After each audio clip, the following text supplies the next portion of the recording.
All right, gang, welcome back to Beyond the Pump podcast, where we are going to break down the top 5 bicep exercises that you need to be giving your clients in their programming right now. So I'm going to kick this off and really throw out a story here, or not a story, because I don't know that I have experienced this, but I feel like it's a common idea that guys, dudes specifically, and hey, maybe females, I don't know, are always just trying to look better, wearing their shirt, without their shirt. And that bicep is just one of those things that always needs to be worked on. So I think there's some work to be done here. And there's probably a lot of context that I know, Andrew, you're going to want to add, but let's just jump in and I'm going to actually reverse order ask you guys this question. So if you had 1 through 5 listed in your brain, as I'm teeing this up here, you now need to reverse that order of what would we say is the 5th best bicep exercise that we can give a client, or hey, if you're doing a workout and you're listening to this, that you could or should be doing in your workout. So what's the 5th best one, Andrew? I mean, the first thing that jumps in my head is more of like an accessory, which I guess if we're talking about bicep and single joint exercises in general, to provide context, we're looking at just bending the elbow under load. And there's a lot of different ways to do that.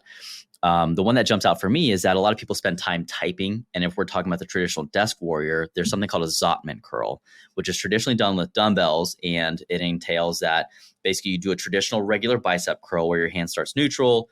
You bring it up to your shoulder, under that strict tight control. But then as you come down, rather than just lowering it the same way, all you're going to do is take that palm that's facing your head as you're coming up, and you're going to turn it palm down and lower it that way. So you get a lot of supination, pronation, kind of basically getting the forearm to rotate a little bit. And that's definitely something that's useful. I wouldn't say it's the best if we're talking about adding cross-sectional area or adding mass to your bicep or really being able to load it heavy. But it is really good for like a lot of the nerve stuff and bicep stuff in my experience and what I understand about that. What about you, Brandon? Whew. So I'll be real honest, real quick with you guys. I don't do too much bicep exercises, just because. I call bullshit. Have you seen your biceps, bro? He's pretty jacked, guys. I literally 16 inches is like average, but a lot of it is in my tricep. I give credits a lot bit more to my triceps. That's fair. But I think for myself, for I guess the worst, I would. Probably, I don't know. I think maybe like I love it and I hate it, but I want to say the traditional bicep curl, just because there's a lot of room for error that I've seen with just attending the gym. There's a lot of people swinging their whole body to get the momentum, so you learn improper bicep movement mechanics, and because of ego lifting, you have people that are curling like 50, 60 pounds, but it's essentially, it's almost like really just turns into like a shoulder workout really at the end of the day, because they're not really engaging the bicep properly and doing the movement correctly. And I think the bicep curls, traditional standing bicep curl exercise, sets people up for the least amount of success. I don't think it's bad by any means, but I think there is there's some skill and technicalities that do need to be implemented into the traditional bicep curl in order to be done correctly. Otherwise, you're just kind of wasting your time compared to a lot of the other exercises that come to mind right off the bat. Well, let me ask you this, Brandon. When you say the traditional bicep curl, like what are you talking about? Are you referring like a specific dumbbell? Like what implement? Dumbbell, standing dumbbell bicep curl, just standing up straight up and just curling the bicep. Yeah, I did a year of personal training and got really, really picky. I mean, even for myself, I was curling 50, 45 pounds at one point. But I was like, yeah, this doesn't make any sense. Why do my shoulders hurt? Decided to, because I was tossing them, decided to really like kind of go through a humbling experience. I reset my bicep exercises, literally grabbed the 2.5 pounds and was progressively overloading over the next, X amount of months and years, and to just really get that form down. And now, I mean, like I'm 30 pounds is where I'm at now, where I can comfortably feel like, okay, this is tough. This is going to be a challenging one. And, it's 20, 25s. Those are my working weights essentially. But yeah, anything over 30, because your biceps is a small muscle. It's only compared to triceps, 3, and then your biceps, 2. It's a smaller muscle. Won't get into the anatomy too much there, but yeah, again, I think it's just the bicep curl, traditional bicep, standing bicep curl. It's a great exercise when done correctly, but I think there's just a lot of room for error that newer lifters will bump into. So Zottman curl number 5, traditional standing bicep curl is number 4, by virtue of it's too easy to fuck it up and do it wrong. Sounds like. Okay. Yeah. All right. So number 3, what's number 3, Andrew? I'd say it's probably a barbell drag curl, which is traditionally something that's done very strict. I'm a big fan of barbell curls in general recently, specifically a little more wide, because you tend to get a lot more of a different angle on the wrist. But the drag curl is performed with traditionally like your back up against a wall. And essentially, the idea is you are trying to actually extend the shoulder joint, so your elbows are going backwards a little bit as you're trying to curl the bar right up against your body, which is why it's called the drag curl. But it's supposed to be something that targets the long head a little more so. And that's one of the reasons why, I think in my experience, the long head doesn't get enough love. And it is something like, along with the coracobrachialis that crosses 2 joints, your elbow and your shoulder, tends to be heavily implicated in shoulder pain. And so I do find that when people tend to have a little bit of that nagging shoulder stuff, the drag curl can be a great way to rectify that, simply for the fact that A, you have to decrease the load, and B, it's very strict, and it is exactly what just Brandon said, can be very humbling from the angle of just how that force has to get produced. So I would say more valuable than the Zottman, from a mechanics and like a pain alleviation at the same time. Also really helping you feel that long head and really distinguishing that maybe from the short head a little bit. Okay. So number 3 is going to be a drag curl using a barbell. Mm-hmm. Okay. All right. Brandon, you got number 2 top of mind? I think it's kind of similar. You're not up against a wall, but I am a big fan of the preacher curls, variations, anything with your arms up, because again, kind of what I was talking about with the bicep curls, where you can swing it. Your arms are essentially on a bench. Like a pad. What are those things? A pad, yeah. I've never had to word that thing before. But yeah, you're on a preacher curl machine, which essentially you're sitting down. You can't be standing.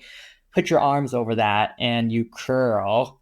And that really forces you to have to put all of the the tension in the bicep properly, so that you are forced to use the bicep muscle properly. Again, I'm a big fan of, contracting the right muscles. And so that one's a burner. That's a burner for sure too. And if you really want to make it harder on yourself, control that tempo so that you're just not swinging it, because that'll just defeats the purpose. If you want to get big arms, you got to trust the process. Take your time, and because again, it's smaller muscle, so it's going to take time. But if you really want to curl your arms, focus on your triceps.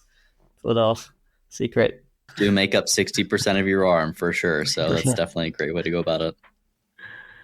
We'll talk about that in another episode. I feel like it's less than 60% because you got like bones and all the other things in there. But when we're talking about the major muscles within the upper arm, then sure. Like 53.9% for sure. Yeah, definitely a 53 point something percent. Yeah, at least. So I would say my number 1 though. Moving to number 1. This is the one that every program should have in it at this point in time. Yes, absolutely. So, in my 23 years of coaching and my experience as an exercise physiologist, I would say that the number 1 bicep curl variation that you could do in 2024 is something that's going to help your posture. It's something that is going to allow you to move better. It's something that is going to do something that kind of aligns with something called lengthened partials in some form or fashion, which is basically where you just take the end range and you add extra tension via a stretch.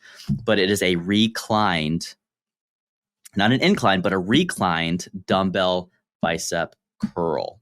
right? If you want to add the Zottman variation, it's great. But basically, you put the bench at an incline and you lay back on the bench and your arms are hanging by the sides, which allows you to put that shoulder into that extension, which again, basically, if you think about good posture, keeping your shoulders back and together, that arm's going to dangle, which causes in that extension of the shoulder, that extra stretch, and adding an eccentric lowering, a slow lowering component to that. Chef's kiss. You're going to get a lot of the postural benefits, a lot of the flexibility benefits in the shoulder, as well as getting a lot of that time under tension by slowing it down and controlling it. And I think that overall is probably the number one thing that I put in most of my clients' programs this recent era of my life. All right. There we have it. Our top 5 bicep curls that belong in every program. Now, just as we round out this episode here, and it's always that common question. I went through time as personal trainer, own some gyms, and you learn all these things. And the idea of putting bicep curls in programs kind of gets bashed a lot, I think, because of, why do that with your trainer? It's a waste of time. It's just a muscle that makes you look good. So just to round this out, what are some benefits of actually putting in specific, strict, targeted bicep work in the program, making sure that your client, that the person doing the workout is actually achieving something? What does that outcome look like? I think that it really just comes down to when we look at movement in general, and let's just pretend that we're playing a sport, right? If you're running, there are certain muscles that are involved in that sport that you want to look at what's going to be the weakest link in that specific movement. And when we think about, using the bicep, which is something that is heavily involved in most pulling motions, from your pull-ups to any kind of horizontal pulling. If you're a wrestler, you're obviously going to be hooking and pulling and pushing a little bit. So those are just some of the general ideas and examples of how that might be involved. Most people, when you think about your larger muscle groups like your lats, which are also heavily involved in those pulling motions, sometimes those might be a little bit stronger. And so the weaker part of that pulling in someone's ability to maximally pull something might actually be the weaker bicep. And so one of the things that I would do after every set when I was coaching people is I would ask them, hey, what felt fatigued? Where did you feel that most? And that's one of the best questions people can ask in any kind of coaching scenario is, where did you feel that and how did it feel? And you start to understand what's probably working harder. And so in a pull-up, for instance, if someone says my biceps are getting the most fatigued, I can't pull, and their lats aren't really taking a lot of that brunt, or they're not getting fatigued enough, this is what would change then the workout program, where I might want to increase their muscle endurance on that bicep to have it be more tolerant to fatigue. And at the same time, if their lats aren't necessarily experiencing any fatigue, or they're not getting enough of that damage to cause a need to grow, then I might also have to add in some straight arm lat pull downs or something a little more lat specific. So that way that gets enough work and the bicep isn't limiting the growth of the lat, while at the same time still getting it what it needs. So that's my opinion on that. I can't believe you got that wrong. It makes you look good without a shirt on, bro. That was the answer. I mean, it makes your juicy sleeves. That's what I call it. That was the answer. That was the answer. Show me your new tattoo, Steve. That was the answer.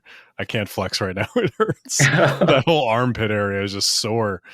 But all right. Well, yeah, that's a wrap on top 5 bicep exercises, why we want to throw them in there, and how that's going to benefit your client.